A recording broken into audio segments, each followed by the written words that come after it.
నాకు తెలిసి big boss house లో ఇదే ఫస్ట్ టైం నేను చూడటం. ఇప్పటివరకైతే నేను చూడలేదు, నాకు తెలియదు కూడా.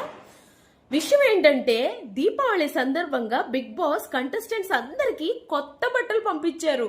అది నాగార్జున గారి చేతుల మీదుగా లోపలికి పంపించి సుమన్ శెట్టి, ఇమాన్యుయల్ అండ్ వీళ్ళంతా సర్దుతుంటే వాళ్ళ బట్టలు వాళ్ళు తీసుకొని చూసుకుంటూ మ్యాచ్ అవుతుందా లేదా చూసుకుంటూ, నిజంగా మన అమ్మ నాన్న మనకి తీసుకొచ్చినప్పుడు నాకు ఈ కలర్ నచ్చింది, నాకు ఈ కలర్ బాగుంటుంది, వావ్ సూపర్ చాలా బాగుంది అనుకుంటాం కదా, ఆ వైబ్ అయితే కనిపించింది.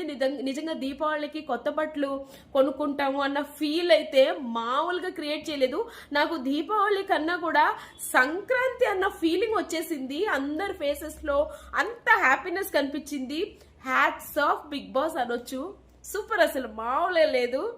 అందులోనూ నాగార్జున గారు ఉన్నారే, వామ్మో ఏంది సార్ మీరు ఇలా ఉంటే ఎలా చెప్పండి. మరి ఇంత వామ్మో, మీకైతే ఖచ్చితంగా దిష్టి తీయాల్సిందే.